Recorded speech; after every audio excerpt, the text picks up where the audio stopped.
Salut, petite vidéo technique sur les acides aminés, les protes, qu'est-ce que c'est, à quoi ça sert, comment est calculée la valeur biologique et quelques mots sur les BCA aussi, vu que c'est un complément qu'on voit souvent. Alors, les protes sont composés d'acides aminés. Donc les acides aminés, c'est un type de molécule organique, en gros, qui compose les protes. Et les protes, c'est des longues chaînes de peptides, enfin c'est des macromolécules en fait qui sont composées de beaucoup d'acides aminés. Ces acides aminés, il y en a plein qui existent, il y en a plusieurs centaines, il y en a que 23 qui sont protéinogéniques et qui servent donc à constituer les tissus du corps humain, quoi, parce que les acides aminés en fait sont présents partout dans le corps. L'élément le plus présent c'est l'eau et les aminoacides viennent en deuxième position en fait, hein. Ils servent pour les tissus musculaires, les tissus organiques, toutes sortes de tissus. Et donc parmi ces 23 qui servent à générer de la prot, il y a les non essentiels et les essentiels. Alors essentiels, ça veut dire que le corps peut pas les produire. En fait, il peut pas les synthétiser lui-même, il est obligé d'aller les chercher dans la bouffe.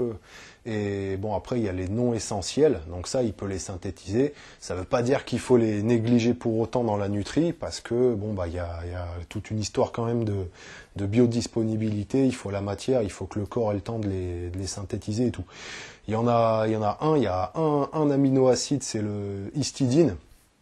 Souvent, enfin, il est un peu considéré comme le 9e essentiel, parce que souvent le corps il galère un petit peu à le synthétiser.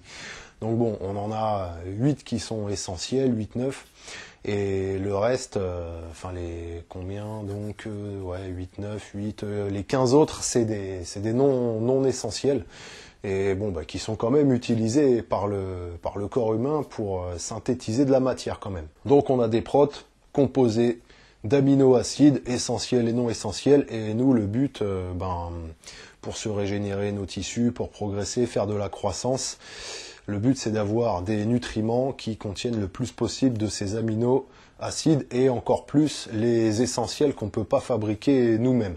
Alors quand je dis essentiel aussi, c'est essentiel pour les humains en fait, l'aminogramme optimal pour les humains, c'est pas le même pour les autres espèces après. Enfin bon, c'est un petit truc comme ça à savoir, mais bon, pour les animaux et tout, ils ont pas forcément les mêmes besoins en aminoacides. Quand ils vont ingérer des protes, leur organisme va découper tout ça, reprendre les acides qu'il y a dedans, et il va pas les utiliser pareil que nous. Tout ça nous amène à la valeur biologique des protes, parce qu'en fait, en tant qu'humain, on va utiliser certains acides, enfin on aura des besoins plus ou moins élevés.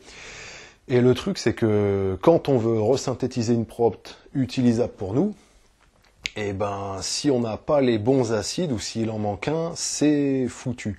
Par exemple, imaginons que vous avez une prot, vous ingérez une prot qui est composée de plusieurs aminoacides. Donc elle a plein d'acides présents en cette quantité. Et là, il y a un acide aminé essentiel qui est présent qu'en cette quantité.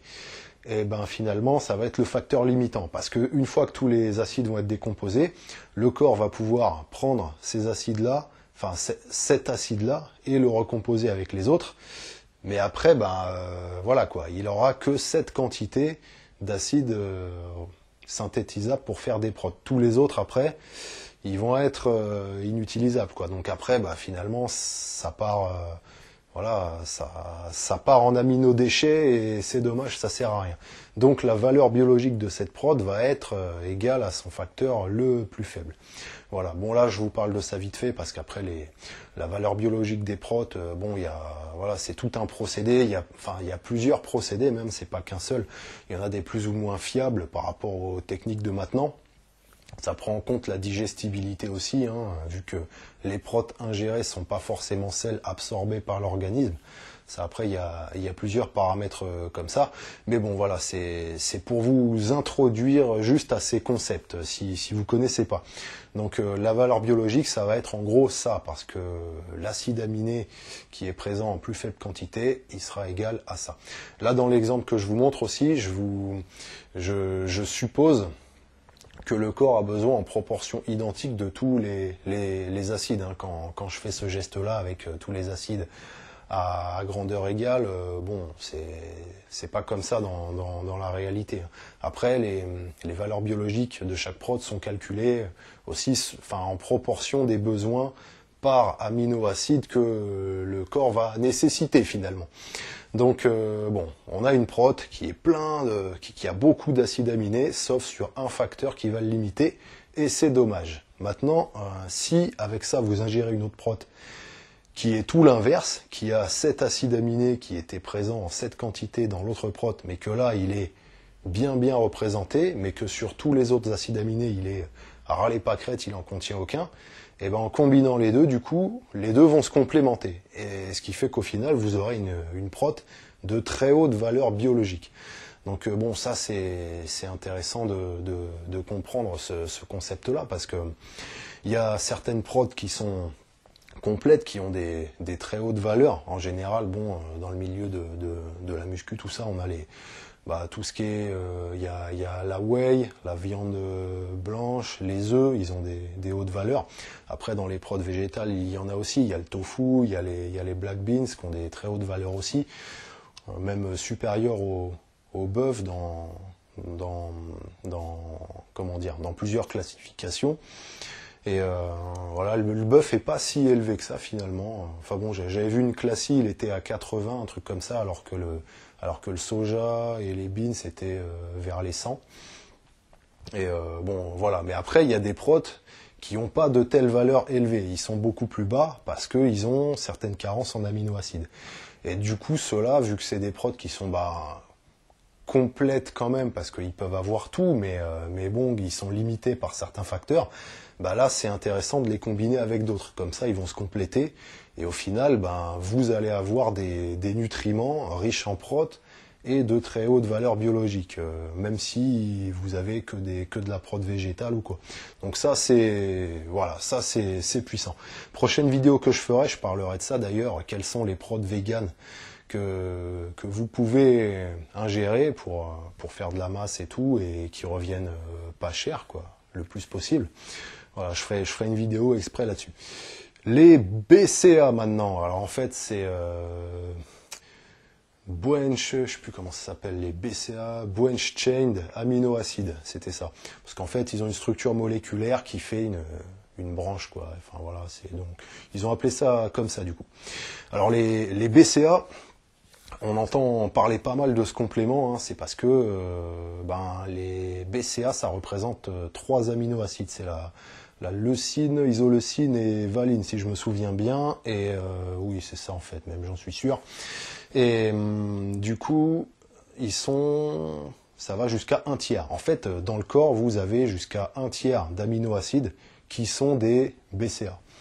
Et du coup, déjà, c'est assez conséquent, donc c'est pour ça qu'on se supplémente par rapport à ça souvent, et qu'il y a beaucoup de suppléments qui sont vendus là-dessus, hein, les fameux BCA en poudre, en gélule ou autre. Et le truc, c'est qu'ils ont une petite particularité en fait, c'est qu'ils peuvent être dégradés en énergie par l'organisme. Ça, c'est par rapport un petit peu à ce que le corps est en train de faire. Si vous êtes en plein entraînement, en train de solliciter musculairement l'organisme, les BCA risquent d'être dégradés en énergie.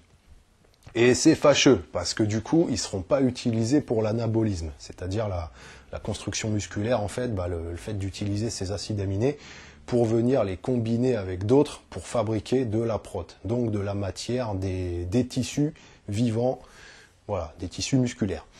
Et du coup, c'est pour ça que c'est intéressant de se supplémenter en BCA, hein, c'est parce que déjà c'est conséquent, il y en a beaucoup dans le corps, et puis s'ils sont dégradés en énergie, pendant l'entraînement ça peut donner une patate supplémentaire, et